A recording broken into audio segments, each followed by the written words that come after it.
Hi hello ನಮಸ್ತೆ ಎಲ್ಲರಿಗೂ. Welcome back ಅನು Loki vlogs.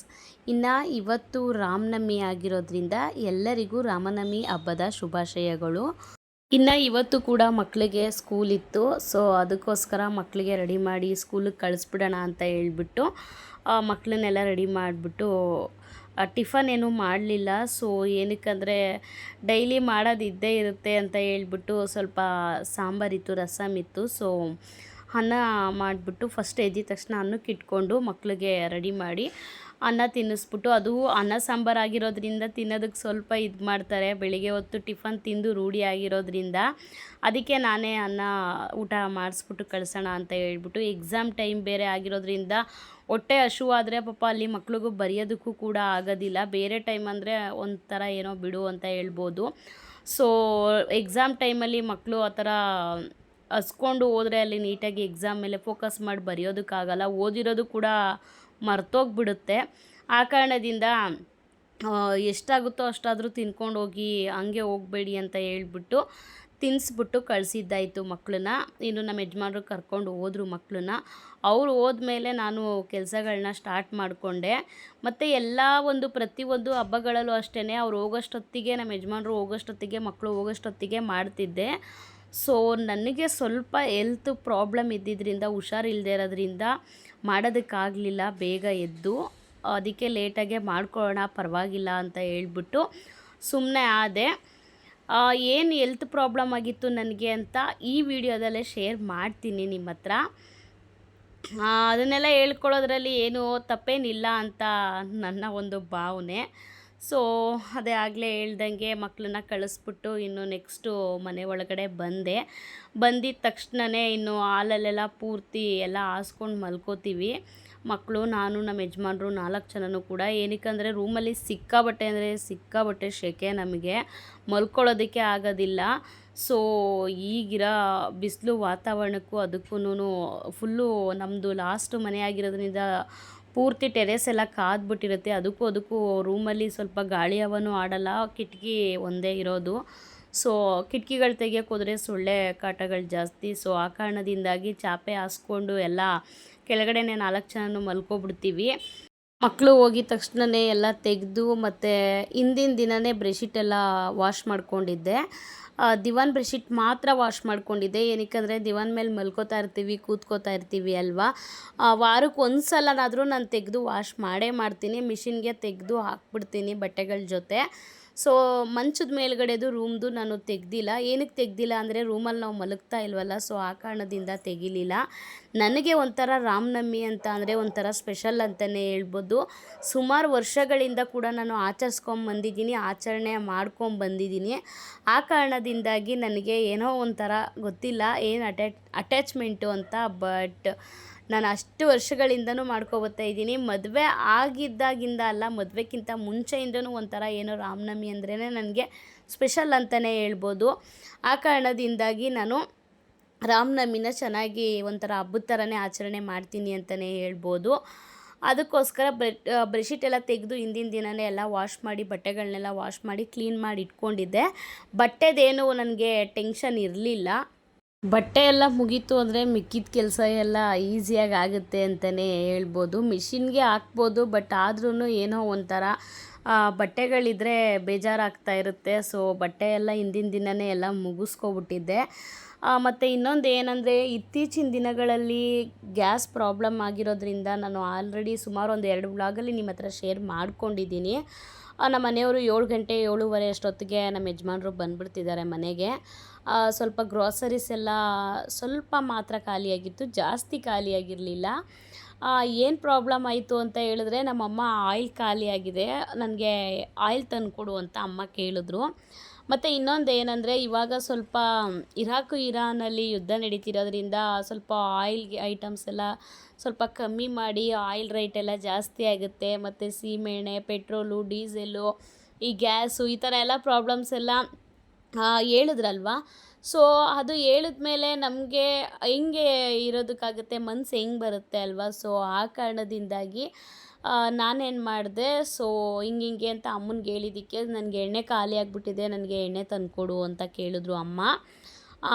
ಸರಿ ಆಯಿತು ಅಂತ ಹೇಳ್ಬಿಟ್ಟು ನನಗೂ ಎಣ್ಣೆ ಬೇಕಿತ್ತು, ತೊಗೊಬರಕ್ಕೆ ಹೋಗ್ತಿದ್ದೀನಿ, ನಿನಗೂ ಬೇಕಾ ಅಂತ ಕೇಳಿದ್ದಕ್ಕೆ ಹ್ಞೂ ಅಂತ ಹೇಳಿದ್ರು. ಸರಿ ಆಯಿತು ಅಂತ ಹೇಳ್ಬಿಟ್ಟು ಅಮ್ಮನಿಗೋಸ್ಕರ ಒಂದು 4 ಪ್ಯಾಕೆಟ್ ಎಣ್ಣೆ ತೊಗೊಂಬರೋಣ. ಮನೇಲಿ ಆಲ್ರೆಡಿ ಒಂದು 6 ಪ್ಯಾಕೆಟ್ ಎಣ್ಣೆ ಇತ್ತು, ಅದ್ರ ಜೊತೆಗೆ ಒಂದು 4 ಪ್ಯಾಕೆಟ್ ತೊಗೊಂಬಂದ್ಬಿಡೋಣ, ಸಾಕಾಗುತ್ತೆ. ಒಂದಷ್ಟು ತಿಂಗಳು ಅದೇ ಬರುತ್ತೆ. ಏನಕ್ಕಂದರೆ ನಾವು ಆಯಿಲ್ ಐಟಮ್ ಜಾಸ್ತಿ ಮಾಡಲ್ಲ ಮನೇಲಿ, ಡೀಪ್ ಫ್ರೈ ಏನೂ ಮಾಡಲ್ಲ. ಆ ಕಾರಣದಿಂದಾಗಿ ನಮಗೆ ಎಣ್ಣೆ ಜಾಸ್ತಿ ದಿನ ಬರುತ್ತೆ ಅನ್ನೋದಕ್ಕೋಸ್ಕರ ನಾನೇನು ಮಾಡಿದೆ, ತೊಗೊಂಬಂದ್ಬೇಡ ಅಂತ ಹೇಳ್ಬಿಟ್ಟು ನಮ್ಮ ಯಜಮಾನ್ರು ಬಂದಮೇಲೆ ಹೋಗೋಣ ಅಂತ ಕಾಯ್ತಾ ಇದ್ದೆ. ಅವರು ಬಂದರು ಅಷ್ಟೊತ್ತಿಗೆ ನೈಟು. ಮಕ್ಳನ್ನ ಕರ್ಕೊಂಡೋಗಿ ಅಮ್ಮನ ಮನೇಲಿ ಬಿಟ್ಟು ಆಮೇಲೆ ಯಜಮಾನ್ರು ಬಂದಮೇಲೆ ಹೋಗಿ ನೈಟೇ ಹಿಂದಿನ ದಿನವೇ ಎಲ್ಲ ರೇಷನ್ ಎಲ್ಲ ತೊಗೊಂಬಂದು ಗ್ರೋಸರೀಸು ಪ್ರತಿಯೊಂದು ಎಣ್ಣೆ ಪರ್ಕೆ ಇರಲಿಲ್ಲ, ಕಿತ್ತೋಗ್ಬಿಟ್ಟಿತ್ತು ಪರ್ಕೆ, ಮತ್ತು ಲಿಕ್ವಿಡು. ಏನಕ್ಕಂದರೆ ಮಿಷಿನಲ್ಲಿ ಪೌಡ್ರ್ ಹಾಕಿ ಮಿಷಿನೆಲ್ಲ ಹಾಳಾಗ್ತಿತ್ತು. ಸೊ ಆ ಕಾರಣದಿಂದಾಗಿ ಮೊದಲೆಲ್ಲ ನಾನು ಲಿಕ್ವಿಡೇ ಯೂಸ್ ಮಾಡ್ತಿದ್ದಿದ್ದು, ಬಟ್ ಈಗ ಸೆಂಟ್ರಲ್ಲಿ ಪೌಡರ್ ಯೂಸ್ ಮಾಡ್ತಿದ್ದೆ. ಈಗ ಮತ್ತೆ ಲಿಕ್ವಿಡೇ ತೊಗೊಂಬಂದೆ.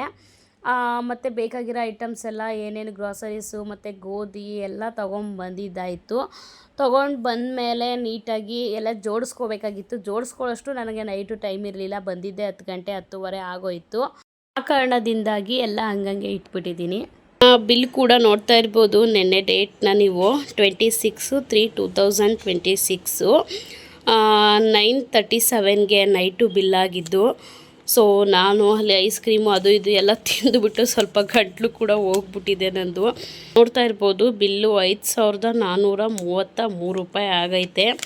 ನಾವು ಏನು ತರೋದಕ್ಕೆ ಹೋಗಿದ್ದು ಅಂದರೆ ಜಸ್ಟು ಬರೀ ಆಯಿಲ್ ತೊಗೊಂಬರೋಣ ಅಂತ ಹೇಳಿ ಹೋಗಿದ್ದು. ಯಾವಾಗಲೂ ಅಷ್ಟೇ, ಏನೋ ತೊಗೊಬರೋದಕ್ಕೆ ಹೋಗ್ತೀವಿ, ಏನೋ ತೊಗೊಂಬರ್ತೀವಿ, 5,500 ಕಡೆಗೂ ಬಿಲ್ ಆಗಿದ್ದಾಯಿತು. ಇವಾಗ ಸದ್ಯಕ್ಕೆ ರಾಮನವಮಿ ಇರೋದ್ರಿಂದ ಎಲ್ಲ ಕ್ಲೀನ್ ಮಾಡ್ಕೋತಾ ಇದ್ದೆ. ಗ್ರಾಸರೀಸ್ ಎಲ್ಲ ಎತ್ತಿ ಇಡೋಷ್ಟು ನನಗೆ ಟೈಮ್ ಇರಲಿಲ್ಲ, ಅದಕ್ಕೆ ಎಲ್ಲ ಅಲ್ಲಲ್ಲೇ ಸೈಡ್ಗೆ ಇಟ್ಬಿಟ್ಟು ಕ್ಲೀನ್ ಮಾಡೋಣ ಅಂತ ಹೇಳ್ಬಿಟ್ಟು ಬಂದೆ. ಇಲ್ಲಿ ನಮ್ಮ ಮನೆ ಎದುರುಗಡೆ ಮನೆಯೆಲ್ಲ ಫಿನಿಶಿಂಗ್ ಆಯ್ತಾ ಬಂತು, ಪೇಂಟಿಂಗು ಕೂಡ ಎಲ್ಲ ಮುಗ್ದಿದೆ. ಇದೊಂದೇನೋ ಗ್ರಿಲ್ ಹಾಕಿಸ್ಬಿಟ್ಟಿದ್ದಾರೆ ಇಲ್ಲಿ. ಸೊ ಅದು ಗ್ರಿಲ್ ಹಾಕಬೇಕಿದ್ರೆ ಎಲ್ಲ ಸಿಮೆಂಟ್ ಧೂಳ್ದು ಎಲ್ಲ ಹಂಗೆ ನಿಂತಿದೆ. ಬಟ್ ಅವರು ಒಂದು ಕ್ಲೀನ್ ಮಾಡಿಕೊಡ್ಬೇಕು ಅನ್ನೋ ಕಾಮನ್ ಸೆನ್ಸ್ ಕೂಡ ಇಲ್ಲ ಅವ್ರಿಗೆ, ಎಲ್ಲ ಹಂಗಂಗೆ ಬಿಟ್ಟಿದ್ದಾರೆ. ಸೊ ನಾನೆಲ್ಲ ಕ್ಲೀನ್ ಮಾಡೋಣ ಅಂತ ಹೇಳ್ಬಿಟ್ಟು, ನನಗಂತೂ ಆ ಮನೆ ಹಿಡಿದಿತ್ತವಿಂದನೂ ಇಲ್ಲಿ ತನಕನೂ ನಿಜವಾಗ್ಲೂ ನನಗೆ ಸಾಕಾಗೋಗೈತೆ ಅಂತಲೇ ಹೇಳ್ಬೋದು. ಎಷ್ಟು ವಾಶ್ ಮಾಡಿ ಮಾಡಿ ಮಾಡಿ ಪ್ಯಾಸೇಜ್ನ ನನಗಂತೂ ಸಾಕಾಗ್ಬಿಟ್ಟೈತೆ. ಈಗಲೂ ಕೂಡ ಸ್ವಲ್ಪ ವಾಯ್ಸ್ ಕೂಡ ಹೋಗ್ಬಿಟ್ಟಿದೆ ನಂದು, ಏನಕ್ಕೆ ಅಂತ ಗೊತ್ತಿಲ್ಲ, ಸ್ವಲ್ಪ ವಾಯ್ಸು ಹೋಗಿದೆ. ಬಟ್ ಅಡ್ಜಸ್ಟ್ ಮಾಡ್ಕೊಳ್ಳಿ ಅಂತ ಹೇಳ್ತೀನಿ. ಇನ್ನು ಪ್ಯಾಸೇಜೆಲ್ಲ ತೊಳೆದ್ಬಿಟ್ಟು ಹೊಸ್ಲಿಗೆ ಅಲಂಕಾರ ಎಲ್ಲ ಮಾಡಿಕೊಂಡ್ರೇ ನೆಮ್ಮದಿ. ಹೊಸ್ಲಿಗೆ ಅಲಂಕಾರ ಮಾಡಿ ಒಂದು ರಂಗೋಲಿ ಹಾಕ್ಕೊಂಡ್ರೆ ಎಷ್ಟು ಚೆಂದ ಕಾಣುತ್ತಲ್ಲ ನೋಡೋಕ್ಕೆ, ನಿಜವಾಗ್ಲೂ ತುಂಬ ಖುಷಿಯಾಗುತ್ತೆ. ಇನ್ನು ಪ್ಯಾಸೇಜೆಲ್ಲ ತೊಳೆದ್ಬಿಟ್ಟು ರಂಗೋಲಿ ಎಲ್ಲ ಹಾಕಿ ಹೊರಗಡೆ ಕೆಲಸ ಎಲ್ಲ ಮುಗಿಸಿ ಆಮೇಲೆ ಒಳಗಡೆ ಬಂದೆ. ಒಳಗಡೆ ಬಂದು ಪಾತ್ರೆ ಎಲ್ಲ ಇತ್ತು, ನಾನು ನೈಟೆಲ್ಲ ತಿಂದಿದ್ದೆಲ್ಲ ನೈಟು ಪಾತ್ರೆ ಎಲ್ಲ ಹಂಗಂಗೆ ಬಿಟ್ಬಿಟ್ಟು ಮಲ್ಕೊಬಿಟ್ಟಿದ್ದೆ. ನೈಟು ಮುದ್ದೆ ಮಾಡಿದ್ದು ಹಿಟ್ಟೆಲ್ಲ ಇದು ಒಲೆ ಮೇಲೆ ಆರಿತ್ತು, ಅದನ್ನು ಕೂಡ ನಾನು ಆಗಲೇ ತೋರಿಸಿದ್ದೀನಿ. ಎಲ್ಲ ಹಂಗಂಗೆ ಇತ್ತು. ಮತ್ತು ನೆನ್ನೆ ವಾಶ್ ಮಾಡಿರೋ ಬಟ್ಟೆ ಕೂಡ ಚೇರ್ ಮೇಲೆಲ್ಲ ಹಂಗೆ ಬಿದ್ದಿತ್ತು, ತೊಗೊಂಬಂದು ಇಟ್ಟಿದ್ದು. ಏನು ಕೂಡ ನೈಟ್ ನನ್ನ ಕೈಲಿ ಮಾಡೋಕ್ಕೆ ಆಗಲಿಲ್ಲ. ತುಂಬ ಯಾಕೋ ಟಯರ್ಡ್ ಅನ್ನಿಸ್ತಾ ಇತ್ತು. ಹುಷಾರು ಬೇರೆ ಸ್ವಲ್ಪ ಹೆಲ್ತ್ ಪ್ರಾಬ್ಲಮ್ ಆಗಿದ್ದರಿಂದ, ಹುಷಾರಿಲ್ಲದೆ ಇರೋ ಕಾರಣದಿಂದಾಗಿ ಅದು ಒಂದು ಸ್ವಲ್ಪ ಇದ್ದಿದ್ದರಿಂದ ಆಗಲಿಲ್ಲ ನನ್ನ ಕೈಯಲ್ಲಿ. ಏನು ಹುಷಾರಿರಲಿಲ್ಲ ಅಂತ ಹೇಳ್ಬಿಟ್ಟು ಹೇಳ್ತೀನಿ ಇವಾಗ. ಸೊ ಇನ್ನು ಪಾತ್ರೆ ನೈಟ್ದೆಲ್ಲ ವಾಶ್ ಮಾಡ್ಕೊಂಡು ಗ್ಯಾಸ್ ಎಲ್ಲ ಒರೆಸ್ಕೊಂಬಿಡೋಣ ಅಂತೇಳಿ ಗ್ಯಾಸ್ ಎಲ್ಲ ಒರೆಸ್ಕೊಂಡು ಗುಡಿಸಿ ಮನೆಯೆಲ್ಲ ನೀಟಾಗಿ ಎಲ್ಲ ಕ್ಲೀನ್ ಮಾಡಿಕೊಂಡು ಒಂದು ಕಡೆಯಿಂದ ಎಲ್ಲ ಕೆಲಸಗಳನ್ನ ಮುಗಿಸ್ಕೊಂಡು ಬಂದೆ. ಎಷ್ಟೇ ಕೆಲಸ ಮಾಡಿದ್ರು ಕೆಲಸಗಳು ಮಾತ್ರ ನಿಜವಾಗ್ಲೂ ಮುಗಿಯಲ್ಲ. ಅದರಲ್ಲಂತೂ ಮಕ್ಕಳಿರೋ ಮನೇಲಂತೂ ನಿಜವಾಗ್ಲೂ ಕೆಲಸಗಳು ಮುಗಿಯಲ್ಲ. ನಮ್ಮ ಕೆಲಸಗಳೇ ಕಷ್ಟ, ನಾವೇ ಕಷ್ಟದಲ್ಲಿದ್ದೀವಿ ಅಂತ ಅನಿಸುತ್ತೆ ಒಂದೊಂದು ಸಲ. ನಮಗಿಂತ ಕಷ್ಟದಲ್ಲಿ ಇರೋರು ಇದ್ದಾರೆ. ಆಮೇಲೆ ನಮಗಿಂತ ಕೆಲಸ ಜಾಸ್ತಿ ಮಾಡೋರು ಇದ್ದಾರೆ. ಬಟ್ ಒಂದೊಂದು ಸಲ ಅದೇ ಅಂದ್ಕೊತೀನಿ, ನಮ್ಮದೆಲ್ಲ ಯಾವುದು ಇದು ಕೆಲಸ ಅಂತ ಅದೇ ಒಂದೊಂದು ಸಲ ನನಗೆ ಫೀಲ್ ಆಗುತ್ತೆ. ಬಟ್ ಆದ್ರೂ ಮಾಡಲೇಬೇಕಲ್ವಾ, ಎಷ್ಟಾಗುತ್ತೋ ಅಷ್ಟು ನಮ್ಮ ಕೈಲಿ ನಮ್ಗೆ ಎಷ್ಟು ಕೆಪಾಸಿಟಿ ಇದೆಯೋ ಅಷ್ಟು ಮಾತ್ರ ಮಾಡೋಕ್ಕೆ ಸಾಧ್ಯ ಅಂತ ಹೇಳ್ಬೋದು. ಇನ್ನು ಎಲ್ಲ ಕ್ಲೀನ್ ಮಾಡ್ಕೊಳ್ಳೋಣ ಅಂತ ಹೇಳ್ಬಿಟ್ಟು ಎಲ್ಲ ಕ್ಲೀನ್ ಮಾಡಿ ನೈಟು ತಂದಿದ್ದು ಎಳ್ಕೊಂಬಂದಿದ್ದು ಮೇಲ್ಗಡೆ ಬಟ್ಟೆಗಳೆಲ್ಲ ಹಂಗಂಗೆ ಇಟ್ಟಿದ್ದೆ. ಅದನ್ನು ಎಲ್ಲ ಫೋಲ್ಡ್ ಮಾಡಿ ಎತ್ತಿಕ್ಕೊಂಡು ನೀಟಾಗೆಲ್ಲ ಗುಡಿಸಿ ಮನೆಯೆಲ್ಲ ಒರೆಸ್ಕೊಂಡು ಬಂದಿದ್ದಾಯಿತು. ಇನ್ನು ನಂದು ಹೆಲ್ತ್ ಪ್ರಾಬ್ಲಮ್ ಏನಾಗಿತ್ತು ಅಂತ ಹೇಳಿದ್ರೆ, ನಾನು 2 ಮಂತ್ಸ್ ಆಗಿತ್ತು, ಪೀರಿಯಡ್ ಆಗಿರಲಿಲ್ಲ. ಸೊ ಅದು ಒಂದು ಪ್ರಾಬ್ಲಮ್ ಆಗಿಬಿಟ್ಟಿತ್ತು. ಏನಕ್ಕೆ ಅಂತಲೇ ಗೊತ್ತಿರಲಿಲ್ಲ.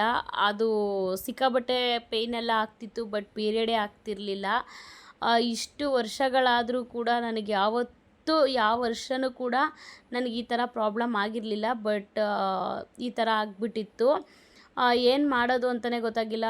ಆಮೇಲೆ ಫೈನಲಾಗಿ ನೋಡೋಣ, ಇವತ್ತು ಆಗ್ತೀನಿ ನಾಳೆ ಆಗ್ತೀನಿ, ಏನಕ್ಕಂದರೆ ಪೇಯ್ನ್ ಏನೂ ಇಲ್ಲ ಅಂದಿದ್ರೆ ಆಸ್ಪತ್ರೆಗೆ ಹೋಗ್ಬೋದಿತ್ತು. ಬಟ್ ಪೇಯ್ನ್ ಆಗ್ತಿತ್ತು. ಇವತ್ತು ಆಗ್ಬಿಡ್ತೀನೇನೋ, ನಾಳೆ ಆಗ್ಬಿಡ್ತೀನೇನೋ ಅನ್ನೋ ಮೈಂಡ್ಸೆಟ್ಟಲ್ಲೇ ಇದ್ದೆ. ಬಟ್ ಆಗ್ತಾನೇ ಇರಲಿಲ್ಲ. ಆಮೇಲೆ ಫೈನಲಾಗಿ ಇಲ್ಲ ಆಗಲ್ಲ, ಹಾಸ್ಪಿಟಲ್ಗೆ ಹೋಗಲೇಬೇಕು ಅಂತ ಹೇಳಿ ಹಾಸ್ಪಿಟಲ್ಗೆ ಹೋಗಿ ಬ್ಲಡ್ ಟೆಸ್ಟ್ ಎಲ್ಲ ಮಾಡಿಸಿ ರಿಪೋರ್ಟಲ್ಲಿ ಕೂಡ ಏನೂ ಪ್ರಾಬ್ಲಮ್ ಇಲ್ಲ, ನಾರ್ಮಲ್ ಇದೆ ಎಲ್ಲ.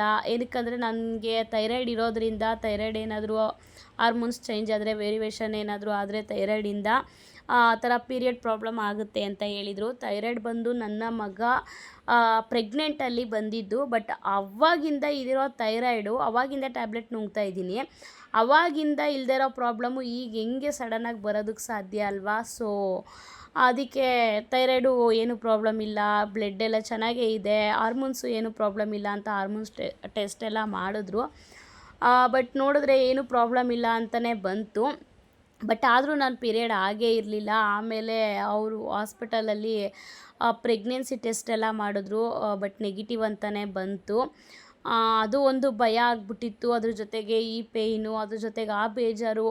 ಇವಾಗಿನ ಜನ್ರೇಷನಲ್ಲಿ ನಿಜವಾಗ್ಲೂ ಒಂದು ಮಗು ಸಾಕೋದಕ್ಕೆ ತುಂಬ ಕಷ್ಟ ಐತೆ. ಅಂಥದ್ರಲ್ಲಿ ಇಬ್ಬಿಬ್ಬರು ಮಕ್ಕಳನ್ನ ಸಾಕಿ ದುಡಿಯೋದು ಒಬ್ಬರು, ಕುತ್ಕೊಂಡು ತಿನ್ನೋರು 4 ಜನ ಅಂದರೆ ತುಂಬಾ ಕಷ್ಟ ಇರುತ್ತೆ. ಬಟ್ ನನ್ನ ಬಿಸ್ನೆಸ್ನ ನಾನು ಅಷ್ಟು ಇನ್ನೂ ಇದಾಗಿ ತೊಗೊಂಡೋಗಿಲ್ಲ. ಬಟ್ ಇನ್ನೂ ಇಂಪ್ರೂವ್ಮೆಂಟ್ ಆಗೋದು ಇನ್ನೂ ತುಂಬಾ ಇದೆ, ದೂರ ಇದೆ ಅದು. ಬಟ್ ನನ್ನಿಂದ ಅಂತೂ ನಾನೇನು ಮನೇನ ಸಾಗಿಸ್ತಾ ಇಲ್ಲ ಅಂತಲೇ ಹೇಳ್ಬೋದು. ನನ್ನಿಂದ ಏನೂ ನಡೀತಾ ಇಲ್ಲ ಇನ್ನು. ಸೊ ಎಲ್ಲ ನಮ್ಮ ಯಜಮಾನ್ರದ್ದೇ ಅಂತ ಹೇಳ್ಬೋದು. ಪ್ರತಿಯೊಂದು ಮಕ್ಕಳು ಫೀಸು ಮತ್ತು ಮನೆ ರೇಷನ್ನು ಏನೇನು ಇರುತ್ತೋ ವ್ಯವಹಾರಗಳು ನಾವೇನೇನು ಮಾಡ್ಕೊಂಡಿರ್ತೀವಿ, ದೊಡ್ಡ ವ್ಯವಹಾರಗಳು, ಸಣ್ಣ ಪುಟ್ಟ ವ್ಯವಹಾರಗಳು, ಲೋನ್ಗಳು, ಫೀಸ್ಗಳು, ಏನಾದರೂ ಒಂದು ಮಕ್ಕಳಿಗೆ ಒಂದು ಹಬ್ಬ ಹುಣ್ಮೆಗಳಿಗೆ ಬಟ್ಟೆಗಳು, ಪ್ರತಿಯೊಂದು ಎನಿವನ್ ಎಲ್ಲ ಕೂಡ ಯಜಮಾನ್ರದ್ದೇ. ನಾನು ಇನ್ನೂ ಏನಕ್ಕೂ ಹಾಕಿಲ್ಲ, ಕೊಟ್ಟಿಲ್ಲ. ಏನಕ್ಕಂದರೆ ನಂದು ಬಿಸ್ನೆಸ್ಸು ರೊಟೇಷನ್ ಹಂಗಂಗೆ ರೊಟೇಷನ್ ಆಗ್ತಿದೆ. ಬಟ್ ಏನಕ್ಕೂ ಪ್ರಯೋಜನ ಆಗ್ತಾಯಿಲ್ಲ. ಒಂದೊಂದು ಸಲ ಅದೇ ಅಂದ್ಕೊಂಬಿಡ್ತೀನಿ, ನಿಲ್ಲಿಸ್ಬಿಡ್ಲಾ ಅಂತ. ಒಂದೊಂದು ಸಲ ಅನಿಸುತ್ತೆ ಬೇಡ, 2 ಮಂತ್ಸ್ ಮಾಡೋದು ಬೇಡ, 1 ಮಂತ್ಸಿಂದ ಮಾಡಿಬಿಡೋಣ. ಒಂದಲ್ಲ ಒಂದು ದಿನ ಕಷ್ಟಕ್ಕೆ ಪ್ರತಿಫಲ ಸಿಕ್ಕೇ ಸಿಗುತ್ತೆ. ಕುಗ್ಗೋದು ಬೇಡ, ಯಾವತ್ತೂ ಕೂಡ ಕುಗ್ಗೋದು ಬೇಡ. ನೋಡೋಣ, ಅದು ಯಾವತ್ತು ಸಕ್ಸಸ್ ಕೊಡ್ತಾರೋ ಅವತ್ತೇ ಕೊಡಲಿ ಅನ್ನೋದು ಒಂದು ನಂಬಿಕೆ ಇಟ್ಟು ನಾನು ನಡೀತಾನೇ ಇದ್ದೀನಿ. ಬಟ್ ಏನೂ ಪ್ರಯೋಜನ ಆಗ್ತಾನೇ ಇಲ್ಲ. ಅದು ಯಾವತ್ತು ಸಕ್ಸಸ್ ಸಿಗುತ್ತೋ ನಿಜವಾಗ್ಲೂ ಗೊತ್ತಿಲ್ಲ. ಸತತ ಪ್ರಯತ್ನ ಮಾಡ್ತಿದ್ರೆ ಒಂದಲ್ಲ ಒಂದು ದಿನ ಸಿಕ್ಕೇ ಸಿಗುತ್ತೆ ಅನ್ನೋ ನಂಬಿಕೆ ಮೇಲೆ, ದೇವ್ರ ಮೇಲೆ ಭಾರ ಹಾಕಿ ಮಾಡ್ತಾನೇ ಇದ್ದೀನಿ. ಲಾಸ್ ಅಂತೂ ಆಗ್ತಾಯಿಲ್ಲ, ಲಾಭವೂ ಬರ್ತಾ ಇಲ್ಲ. ಹೆಂಗಿದೆಯೋ ಹಂಗೆ ಹೋಗ್ತಾ ಇದ್ದೀನಿ. ಬಟ್ ಏನೋ ಮಾಡಬೇಕು, ಮಾಡ್ತಾಯಿದ್ದೀನಿ, ಇಷ್ಟೇ ನಡೀತಾ ಇರೋದು. ಬಟ್ ಏನಕ್ಕೂ ಪ್ರಯೋಜನ ಆಗ್ತಾಯಿಲ್ಲ ನಾನು ಮಾಡ್ತಾ ಇರೋ ಬಿಸ್ನೆಸ್ಸು. ಸಿಕ್ಕಾಪಟ್ಟೆ ಬೇಜಾರಾಗುತ್ತೆ. ಒಂದು 5 ಪ್ರಾಡಕ್ಟ್ ಹೋದರೆ ಅದರಲ್ಲಿ 1 ಪ್ರಾಡಕ್ಟ್ ರಿಟರ್ನ್ ಆಯಿತು ಅಂದರೂ ನನಗೆ ಅಲ್ಲಿದ್ದ ಲಾಭ ಅಲ್ಲೇ ಹೋಯ್ತು. ಇದೇ ರೀತಿ ನನಗೆ ಹೊಡ್ತ ಬೀಳ್ತಾ ಇರೋದು. ರಿಟರ್ನಿಂದನೇ ನನಗೆ ಸಿಕ್ಕಾಪಟ್ಟೆ, ಅದರ ರಾಂಗ್ ರಿಟರ್ನ್ ಏನಾದರೂ ಬಂತು ಅಂದರೆ ಇನ್ನೂ ಹೊಡ್ತ ಚೆನ್ನಾಗೇ ಬಿದ್ದುಬಿಡುತ್ತೆ. ಅಷ್ಟು ಲಾಸಲ್ಲೇ ಇದ್ದೀನಿ ಹೊರತು ಲಾಭದಲ್ಲಿ ನಾನು ನಿಜವಾಗ್ಲೂ ಇಲ್ಲ. ನೋಡೋಣ, ಎಲ್ಲ ಮುಂದಕ್ಕೆ ದೇವ್ರ ಮೇಲೆ ಭಾರ ಹಾಕಿ ಒಂದಲ್ಲ ಒಂದು ದಿನ ಸಿಕ್ಕೇ ಸಿಗುತ್ತೆ ಸಕ್ಸಸ್ಸು ಅಂತ ಮಾಡ್ತಾಯಿದ್ದೀನಿ. ನನಗೇನು ಅಂದರೆ ನಮ್ಮ ಯಜಮಾನ್ರಿಗೆ ಸ್ವಲ್ಪ ನಾನು ಸಪೋರ್ಟ್ ಆಗಬೇಕು, ಅವ್ರ ಕಷ್ಟಕ್ಕೆ ನಾನು ನಿಂತ್ಕೋಬೇಕು ಅನ್ನೋದೇ ನನ್ನ ಆಸೆ. ಇನ್ನೇನು ಬೇರೆ ಥರ ಆಸೆಗಳನ್ನ ನಾನು ಇಟ್ಕೊಂಡಿಲ್ಲ, ಸದ್ಯಕ್ಕೇನು ಇಟ್ಕೊಂಡಿಲ್ಲ. ಮುಂದಕ್ಕೆ ನೋಡೋಣ ಫ್ಯೂಚರ್ಗೆ. ಬಟ್ ಈಗ ಸದ್ಯಕ್ಕಿರೋ ಆಸೆ ಅವ್ರದ್ದು ಹೆಗ್ಲ ಮೇಲಿರೋ ಭಾರನ ಸ್ವಲ್ಪ ಇಳಿಸ್ಬೇಕು ಅನ್ನೋದೇ ನನ್ನ ಆಸೆ ಇರೋದು. ನೋಡೋಣ ದೇವರು ಅದೆಷ್ಟರ ಮಟ್ಟಿಗೆ ಅದಕ್ಕೆ ನನಗೆ ಸಹಾಯ ಮಾಡ್ತಾರೆ ಅಂತ ಹೇಳ್ಬಿಟ್ಟು. ಸೊ ಇನ್ನೊಂದು, ಆ ಪ್ರಾಬ್ಲಮಿಂದ ನನಗೆ ಸಿಕ್ಕಾಪಟ್ಟೆ ಟೆನ್ಷನ್ ಆಗಿಬಿಟ್ಟಿತ್ತು. ಮತ್ತು BP ಲೋ ಕೂಡ ಮಾಡ್ಕೊಬಿಟ್ಟಿದ್ದೆ, ಫುಲ್ಲು ಟೆನ್ಷನ್ ಮಾಡಿಕೊಂಡು. ಈ ಥರ ಎಲ್ಲ ಚೇಂಜಸ್ ಆಗೋಗಿ ಬಾಡಿಯಲ್ಲಿ ತುಂಬ ಹುಷಾರಿಲ್ದಂಗೆ ಆಗಿಬಿಟ್ಟಿತ್ತು. ಅದಕ್ಕೋಸ್ಕರ ವೀಡಿಯೋಸ್ಗಳೆಲ್ಲ ಇದ್ದರೂ ಕೂಡ ನನಗೆ ಎಡಿಟಿಂಗ್ ಮಾಡಿ ವಾಯ್ಸ್ ಓವರ್ ಕೊಟ್ಟು ಒಂಥರ ಎಲ್ತಲ್ಲಿ ಸ್ವಲ್ಪ ಏರುಪೇರು ಆಗಿದ್ದರೂ ಇನ್ನೊಂದು ಕಡೆ ಮನಸ್ಸಿಗೆ ಸಮಾಧಾನ ಇರಲಿಲ್ಲ. ಏನಾಗುತ್ತೋ ಹೆಂಗಾಗುತ್ತೋ ಏನೋ ಅನ್ನೋದೊಂದು ಮೈಂಡ್ಸೆಟ್ಟಲ್ಲೇ ಇದ್ದೆ. ಸೊ ಆ ಕಾರಣದಿಂದಾಗಿ ಅಷ್ಟೇ, ಅದು ಬಿಟ್ಟರೆ ಇನ್ನೇನು ಬೇರೆ ಪ್ರಾಬ್ಲಮ್ಸ್ ಏನೂ ಇಲ್ಲ. ಅದೊಂದು ಪ್ರಾಬ್ಲಮಿಂದ ಟೆನ್ಷನ್ ಮಾಡ್ಕೊಬಿಟ್ಟಿದ್ದೆ ಸಿಕ್ಕಾಪಟ್ಟೆ ಅಷ್ಟೇ. ಆ ಕಾರಣದಿಂದಾಗಿ ಸ್ವಲ್ಪ ಸ್ಟಾಪ್ ಮಾಡಿಬಿಟ್ಟಿದೆ ಅಂತ ಹೇಳ್ಬೋದು. ಅಷ್ಟೇ, ಅದಕ್ಕೋಸ್ಕರ ವೀಡಿಯೋಸು ಸ್ವಲ್ಪ ಇದಾಗ್ತಿತ್ತು, ತಡ ಆಗ್ತಿತ್ತು. ಇನ್ಮೇಲೆ ರೆಗ್ಯುಲರಾಗಿ ಅಂತ ಅಂದರೆ ಡೈಲಿ ಅಪ್ಡೇಟ್ ಕೊಡೋದಕ್ಕಾಗಲ್ಲ, ನಿಜವಾಗ್ಲೂ ನನ್ನ ಕೈಯಲ್ಲಿ ಆಗ್ತಾಯಿಲ್ಲ ಎಲ್ಲ ಮೇಂಟೈನ್ ಮಾಡ್ಕೊಂಡು ಹೋಗೋದಕ್ಕೆ. ಸೊ ನನ್ನ ಕೈಲಿ ವೀಕ್ಲಿ 2 ಇಲ್ಲ ಅಂದರೆ 3 ವೀಡಿಯೋಸ್ನ ಹಾಕೋದಕ್ಕೆ ಪ್ರಯತ್ನ ಪಡ್ತೀನಿ. ಆದಷ್ಟು ಟ್ರೈ ಮಾಡ್ತೀನಿ. ಇನ್ನು ರಾಮನವಮಿ ಸುದ್ದಿಗೆ ಬಂದರೆ, ರಾಮನವಮಿ ಅಂತೂ ನಾನು ಆಗಲೇ ಹೇಳ್ದಂಗೆ ನನಗಂತೂ ಸ್ಪೆಷಲ್ ಅಂದರೆ ಸ್ಪೆಷಲ್ ಹಬ್ಬಗಳಲ್ಲಿ ಸ್ಪೆಷಲ್ ಅಂತಲೇ ಹೇಳ್ಬೋದು ಇದು ನನಗೆ. ಸೊ ನಾನು ಎಲ್ಲ ಕ್ಲೀನೆಲ್ಲ ಮಾಡಿಕೊಂಡು ಬಂದೆ. ಸ್ನಾನ ಎಲ್ಲ ಮಾಡಿಬಿಟ್ಟು ವಾಶ್ರೂಮ್ ಅಂತೂ ತೊಳೆದು ಇಲ್ಲ ಅಂದರೆ ನನಗೆ ಸಮಾಧಾನ ಆಗೋದೇ ಇಲ್ಲ. ಡೈಲಿ ವಾಶ್ರೂಮ್ ಕ್ಲೀನ್ ಮಾಡಿಬಿಟ್ಟು ಡೈಲಿ ಸ್ನಾನ ಮಾಡಿಕೊಂಡೆ ನಾನು ಹೊರಗಡೆ ಬರೋದು. ಸ್ನಾನ ಮಾಡೋಕ್ಕೆ ನಾನು ಹೋದರೆ ವಾಶ್ರೂಮ್ ಕ್ಲೀನ್ ಮಾಡೇ ಬರೋದು. ಇಲ್ಲಾಂದರೆ ನಾನು ಸ್ನಾನ ಏನಾದರೂ ಅವತ್ತು ಮಾಡಿಲ್ಲ ಅಂದರೆ ವಾಶ್ರೂಮ್ ಮಾತ್ರ ಹಂಗೆ ಇರುತ್ತೆ. ಅದು ಬಿಟ್ಟರೆ ಇನ್ನು ಮಿಕ್ಕಿದ ದಿನ ಎಲ್ಲ ಕ್ಲೀನೇ ಇರುತ್ತೆ. ಸ್ನಾನ ಮಾಡ್ಕೊಂಡು ಬಂದೆ. ಆಮೇಲೆ ಸ್ನಾನ ಮಾಡ್ಕೊಂಡು ಬಂದುಬಿಟ್ಟು ನಾನು ಇನ್ನೊಂದೇನು ಸ್ಪೆಷಲ್ಲು ಅಂತ ಹೇಳಿದ್ರೆ, ರಾಮನವಮಿಲಿ ಕೋಸಂಬರಿ ಮತ್ತು ಮಜ್ಜಿಗೆ ಪಾನಕ ಎಲ್ಲರೂ ಮಾಡ್ತಾರೆ. ಯಾರೋ ಒಬ್ಬರು ಮಾಡಲ್ಲ ಅಷ್ಟೇ. ಅದು ಬಿಟ್ಟರೆ ಪ್ರತಿಯೊಬ್ಬರು ಮನೇಲೂ ಮಾಡಿ ನೈವೇದ್ಯಕ್ಕಿಟ್ಟು ಪೂಜೆ ಮಾಡ್ಕೋತೀರ ಎಲ್ಲರೂ. ಬಟ್ ನಮ್ಮ ಮನೇಲಿ ಏನು ಸ್ಪೆಷಲ್ಲು ಅಂತ ಹೇಳಿದ್ರೆ, ಅದು ಅದರಲ್ಲಿ ಏನಿದೆ ಸ್ಪೆಷಲ್ ಅಂತ ಕೇಳ್ಬೋದು. ಬಟ್ ನನಗೊಂಥರ ಸ್ಪೆಷಲ್ ಏನಕ್ಕಂತ ಹೇಳಿದ್ರೆ, ಈಗ ಸ್ವಲ್ಪ ಲೆವೆಲಾಗಿರೋರ ಮನೇಲೆಲ್ಲ ಆಲ್ಮೋಸ್ಟು ದೇವ್ರ ಮನೇಲಿ ಇದ್ದೇ ಇರುತ್ತೆ. ಬೆಳ್ಳಿ ಪಾತ್ರೆಗಳೆಲ್ಲ ಇಟ್ಟೇ ಪೂಜೆ ಮಾಡ್ತಿರ್ತಾರೆ. ಬಟ್ ನಮ್ಮ ಮನೇಲಿ ಬೆಳ್ಳಿ ಪಾತ್ರೆಗಳೆಲ್ಲ ಇದ್ದರೂ ಕೂಡ ನಾನು ಇಟ್ಟು ಪೂಜೆ ಮಾಡೋದಿಲ್ಲ ಡೈಲಿ. ನಾನು ವರ್ಷಕ್ಕೆ ಒಂದೇ ಸಲ ನಾನು ಬೆಳ್ಳಿ ಪಾತ್ರೆಗಳನ್ನೆಲ್ಲ ಇಟ್ಟು ನಾನು ಪೂಜೆ ಮಾಡೋದು. ಅದು ರಾಮನವಮಿಗೆ ಮಾತ್ರ. ಅದನ್ನೆಲ್ಲ ನಾನು ವಾಶ್ ಮಾಡಿ ಇಟ್ಕೊಳ್ಳೋದು. ಮಾಮೂಲಿ ವರಮಹಾಲಕ್ಷ್ಮಿ ಹಬ್ಬಕ್ಕೆ ಅಮ್ಮನ ಮನೆಗೆ ತೊಗೊಂಡೋಗ್ತೀನಿ. ಇಲ್ಲಿ ನಮ್ಮ ಮನೇಲಿ ತುಳಸಿ ಪೂಜೆಯಲ್ಲಿ ನಮ್ಮ ಮನೇಲಿ ಇಟ್ಟು ಪೂಜೆ ಮಾಡ್ತೀನಿ. ಅದು ಬಿಟ್ಟರೆ ದೇವ್ರ ಮನೇಲಿ ಇಟ್ಟು ನಾನು ಪೂಜೆ ಮಾಡೋದಿಲ್ಲ. ರಾಮನವಮಿಗೆ ಒಂದೇ ಸಲ ನಾನು ಬೆಳ್ಳಿದೆಲ್ಲ ಇಟ್ಟು ನಾನು ಪೂಜೆ ಮಾಡೋದು. ಏನೋ ಗೊತ್ತಿಲ್ಲ, ಆವಾಗಿಂದ ಆ ಪದ್ಧತಿ ನಡೆಸ್ಕೊಂಡು ಬಂದುಬಿಟ್ಟಿದ್ದೀನಿ ನಾನು. ಅದನ್ನು ನನ್ನ ಕೈಲಿ ಬಿಡೋದಕ್ಕಾಗಲ್ಲ ಅಂತ ಹೇಳ್ಬೋದು. ಇನ್ನು ಅದಾಗಿದ ತಕ್ಷಣವೇ ಎಲ್ಲ ಕ್ಲೀನ್ ಮಾಡಿಕೊಂಡು ದೇವ್ರ ಮನೆಯೆಲ್ಲ ಕ್ಲೀನ್ ಮಾಡಿಕೊಂಡು ಮಾಮೂಲಿ ಬೆಳ್ಳಿದೆಲ್ಲ ಅರ್ಶಿನ ಕುಂಕುಮ ಎಲ್ಲ ಇಟ್ಕೊಂಡು ಬಟ್ಟಿಟ್ಕೊಂಡು ಎಲ್ಲ ರೆಡಿ ಮಾಡಿಕೊಂಡು ದೇವ್ರ ಮನೆ ಎಲ್ಲ ರೆಡಿ ಮಾಡಿಕೊಂಡೆ. ಆಮೇಲೆ ನೆಕ್ಸ್ಟು ಮಜ್ಜಿಗೆ ಪಾನಕ ಎಲ್ಲ ಮಾಡ್ಕೊಳ್ಳೋಣ ಅಂತ ಹೇಳ್ಬಿಟ್ಟು ಎಲ್ಲ ತೊಗೊಂಡು ದೇವ್ರ ಮನೆಯೆಲ್ಲ ರೆಡಿ ಮಾಡಿಬಿಟ್ಟು ಬಂದೆ. ರೆಡಿ ಮಾಡಿಬಿಟ್ಟು ಕಿಚನಿಗೆ ಬಂದು ಮಜ್ಜಿಗೆ ಪಾನಕ ಎಲ್ಲ ರೆಡಿ ಮಾಡ್ಕೊಳ್ಳೋಣ ಅಂತ ಹೇಳ್ಬಿಟ್ಟು ಕೋಸಂಬರಿ ಒಂದು ರೆಡಿ ಮಾಡಿಕೊಂಡೆ. ಅಷ್ಟೊತ್ತಿಗೆ ಟೈಮ್ ನೋಡಿದೆ 11:30 ಹಾಗೇ ಬಿಟ್ಟಿತ್ತು. ಇನ್ನು ನನ್ನ ಮಗಳು ಬಿಡೋ ಟೈಮು ಅಂತ ಹೇಳಿ ಹೋಗಿ ನನ್ನ ಮಗಳನ್ನ ಕರ್ಕೊಂಡು ಬಂದೆ. ನನ್ನ ಮಗಳನ್ನ ಕರ್ಕೊಂಬಂದು ಬರಬೇಕಾದ್ರೆ ಮೊಸರು ಇರಲಿಲ್ಲ ಮಜ್ಜಿಗೆ ಮಾಡೋದಕ್ಕೆ. ಸೊ ಮೊಸರು ಮತ್ತು ಹೂವನ್ನೂ ತೊಗೊಂಬಂದಿರಲಿಲ್ಲ. ಹೂವು, ಬಾಳೆಹಣ್ಣು, ಮೊಸರು ಎಲ್ಲ ತೊಗೊಂಡು ವೀಳ್ಯದೆಲೆ ಎಲ್ಲ ತೊಗೊಂಡು ಬಂದೆ.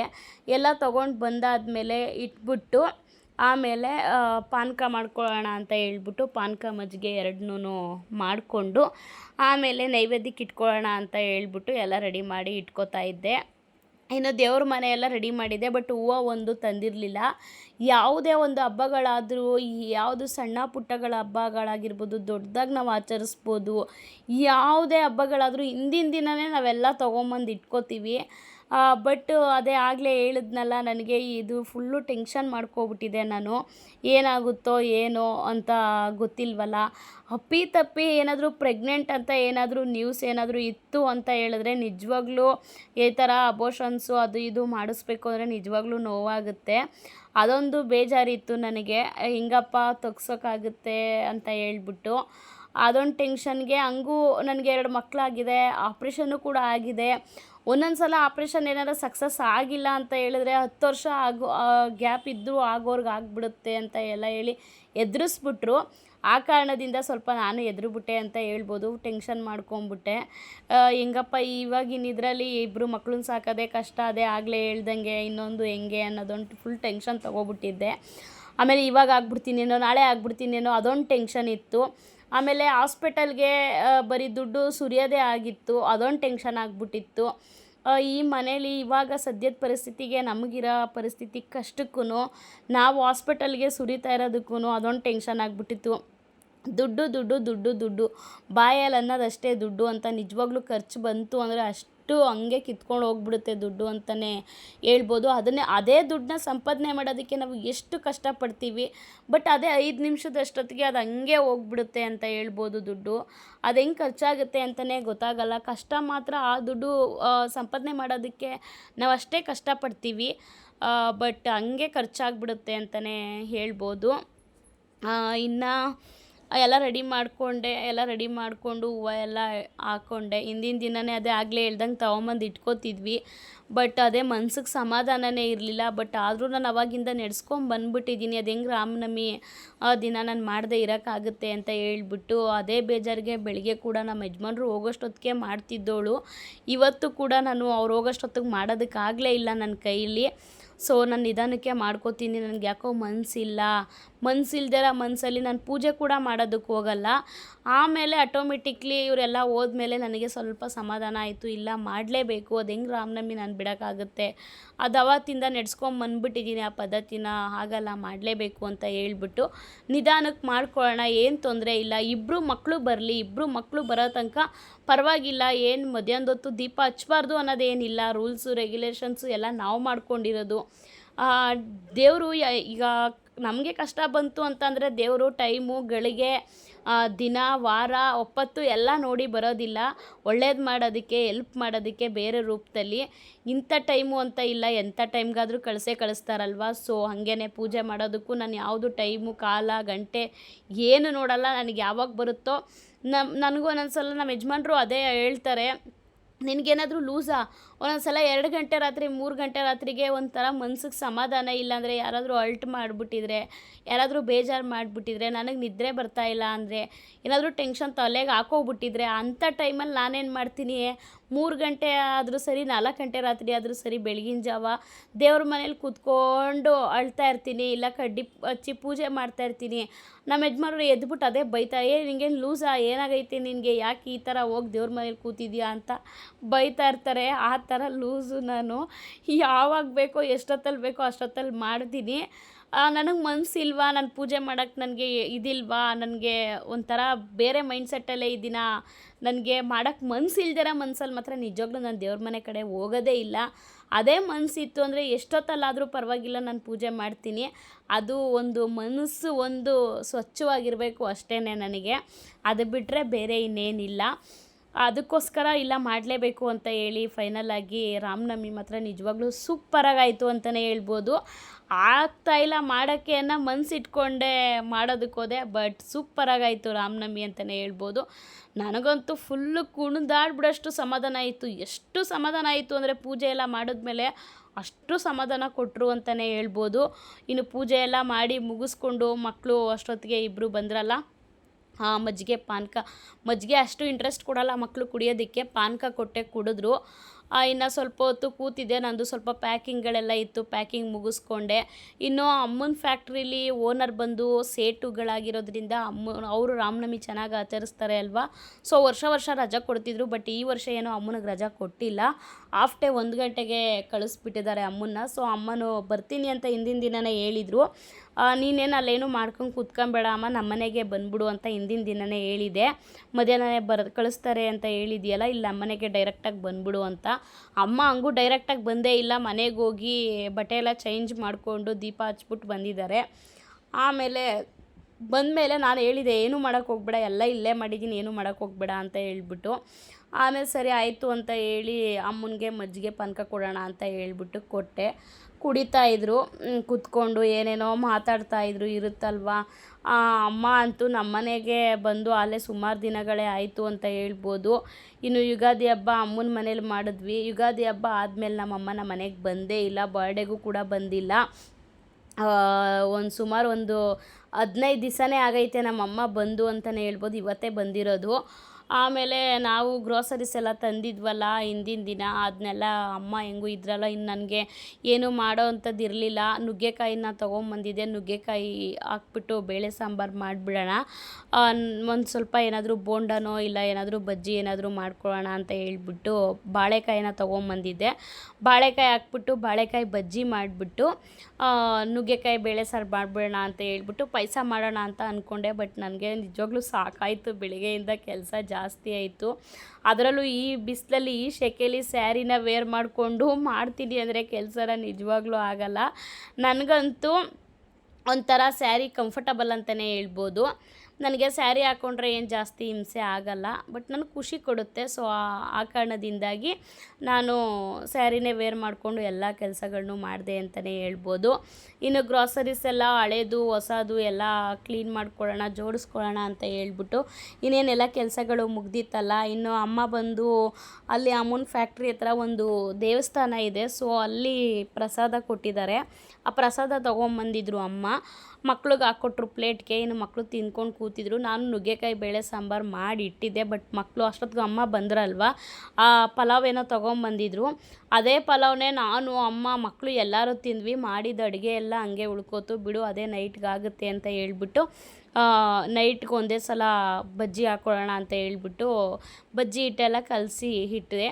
ಆಮೇಲೆ ಇದೆಲ್ಲ ಪೂರ್ತಿ ಗ್ರಾಸರೀಸ್ ಎಲ್ಲ ಎತ್ತಿ ಜೋಡಿಸ್ಕೊಳ್ಳೋಣ ಅಂತ ಹೇಳ್ಬಿಟ್ಟು ಎತ್ತಿ ಎಲ್ಲ ಜೋಡಿಸ್ಕೊತಾ ಇದ್ದೆ. ಹಂಗೂ ನಮ್ಮಮ್ಮ ಬೈತಾಯಿದ್ರು, ಇಷ್ಟೊಂದಿದೆ ಏನು ಬಂದಿರೋದು ನಿನಗೆ, ಇಷ್ಟೊಂದೆಲ್ಲ ತೊಗೊಂಬಂದು ಇಟ್ಕೊಂಡಿದೆಯಲ್ಲ, ಹುಳ ಏನಾದರೂ ಆಯಿತು ಅಂದರೆ ಸುಮ್ಮನೆ ವೇಸ್ಟ್ ಆಗಲ್ವ, ಹಂಗೆ ಹಿಂಗೆ ಅಂತ ಹಂಗೂ ಅಮ್ಮ ಬೈತಾಯಿದ್ರು. ಇಲ್ಲ ಏನೂ ಇಲ್ಲ, ನಮ್ಮ ಮನೇಲೇನು ಬೇಗ ಖಾಲಿ ಆಗುತ್ತೆ ಬಿಡು ಅಂತ ಹೇಳ್ಬಿಟ್ಟು.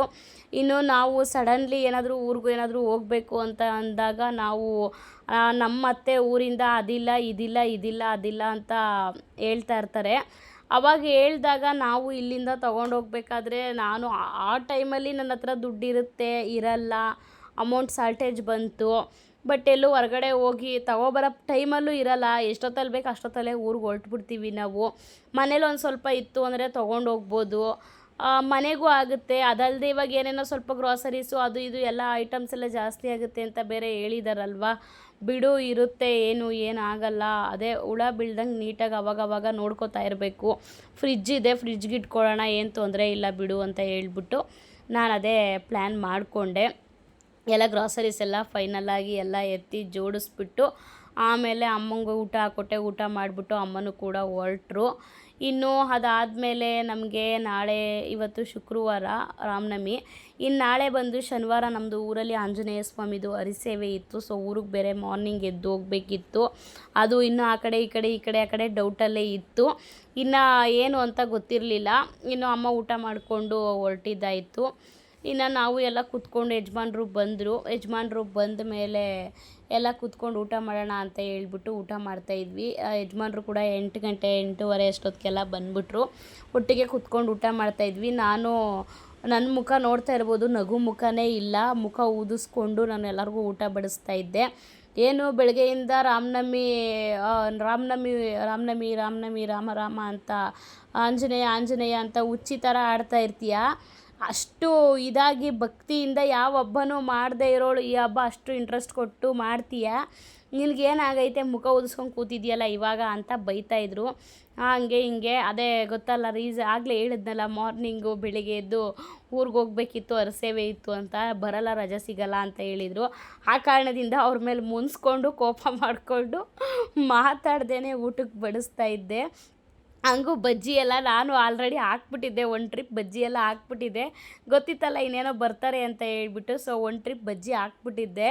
ಸೊ ಆಮೇಲೆ ಅವ್ರು ಬಂದು ಕೊಡು ನಾನು ಹಾಕ್ತೀನಿ ಅಂದ್ಬಿಟ್ಟು ರೇಗಿಸ್ಕೊಂಡು ನನ್ನ ಕೈಯಿಂದ ಕಿತ್ಕೊಂಡ್ರು. ಆಯಿತು ಅಂತ ಹೇಳ್ಬಿಟ್ಟು ನಾನು ಸೈಲೆಂಟಾಗಿ ಮಾತಾಡಲಿಲ್ಲ, ಆಚೆ ಬಂದುಬಿಟ್ಟೆ. ಅವರೇ ಬಜ್ಜಿ ಎಲ್ಲ ಹಾಕ್ಕೊಟ್ರು.